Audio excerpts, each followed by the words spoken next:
In this series of videos, we're going to look at the different methods used by a variety of substances to gain access to a cell by passing through the cell membrane. In order to understand why certain substances are able to pass directly through the cell membrane and why other substances require fairly substantial assistance in entering the cell, we need to do a little bit of review about the structure and chemistry of the cell membrane. As we can see in the diagram, we know that the overwhelming majority of the structure of the cell membrane is composed of the phospholipid bilayer, and this is critical to understanding what we call the cell membrane's selective permeability, or why the cell membrane is considered selectively permeable.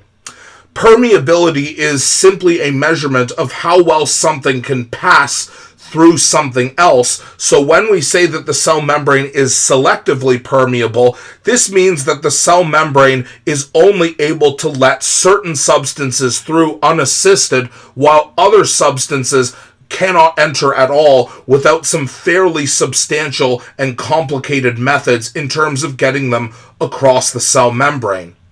The first and most obvious barrier to a lot of substances is the phospholipid bilayer itself. We know that the outside and the inside edges of the phospholipid bilayer are going to be polar because the heads of the phospholipids are made of negatively charged phosphates, and this negative charge acts as a fairly significant barrier for some substances. In contrast, the inside layers of the phospholipid bilayer are going to be almost completely nonpolar because of the hydrocarbon tails of the fatty acid chains in the phospholipid bilayer. This means that only certain substances with certain chemical properties as well as certain sizes can enter or exit the cell, and that's what we're going to look at here in this video.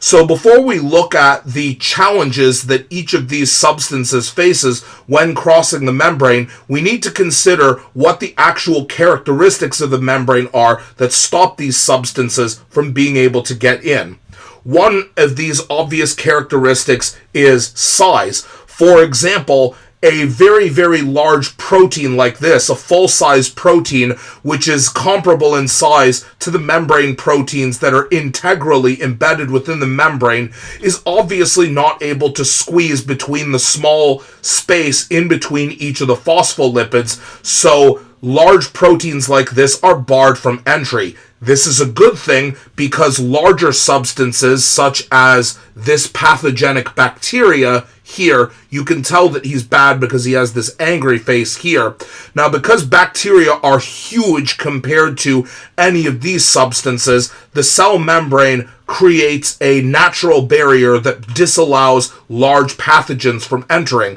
So this is not always a bad thing. The second characteristic is the charge of a given substance, or more broadly, the polarity of that given substance. The most obvious example of a substance not able to go through the cell membrane is perhaps chloride. Chloride is, of course, an anion because it has a negative charge, which means that that chloride ion does not want to be anywhere near the phosphate heads of the phospholipid bilayer because identical charges repel away from each other.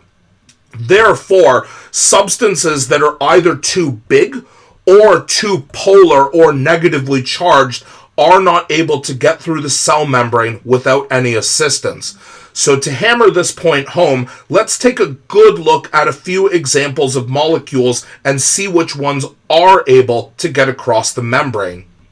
We first start with the smallest and simplest molecules, oxygen and carbon dioxide gas. Both of these are very, very, very, very small compared to the structures on the membrane, and they are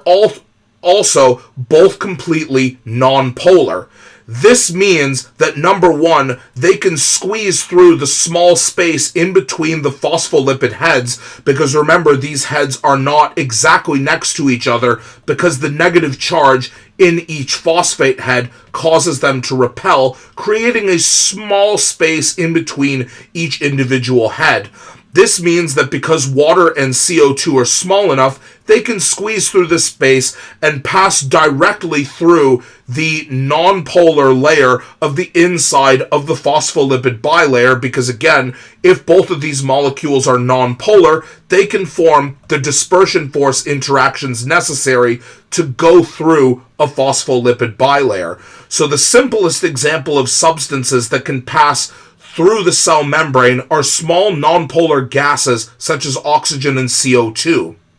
Another example of a substance that can pass directly through the phospholipid bilayer are fats, and this is quite simply because the overwhelming majority of the cell membrane is also made of fats. Technically, yes, the head of a fatty acid is also polar, but because the phosphate heads are polar as well, and because the overwhelming majority of a fatty acid structure is nonpolar, that means that a fatty acid can slide into the phospholipid bilayer and make its way through the cell membrane without any assistance at all.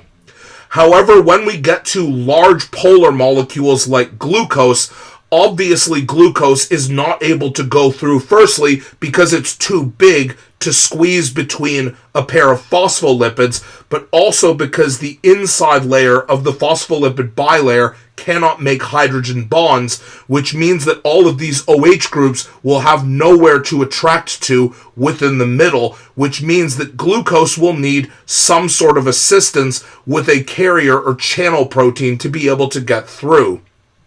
Another unusual example of a small molecule that isn't able to pass through this is actually water. So even though water is small enough to pass between the heads of adjacent phospholipids, the fact that it is polar means that the nonpolar inside of the bilayer will not be able to attract to water because it can't make hydrogen bonds. So likewise, water also requires a channel or carrier protein in order to pass through the cell membrane.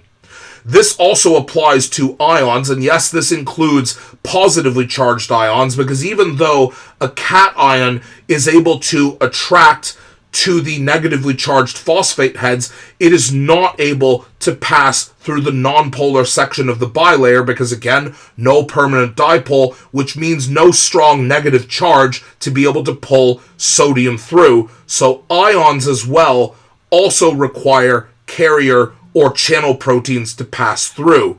And obviously large proteins like this one, or large microorganisms like bacteria and viruses, will need an even more complicated method in order to gain entry to the cell. In the next video, we're going to take a look at one of the most important concepts in biology and chemistry, which explains why certain substances will naturally move either through the cell membrane or through the cell membrane with the assistance of a transport protein based on the natural tendency of substances to move from one point to another.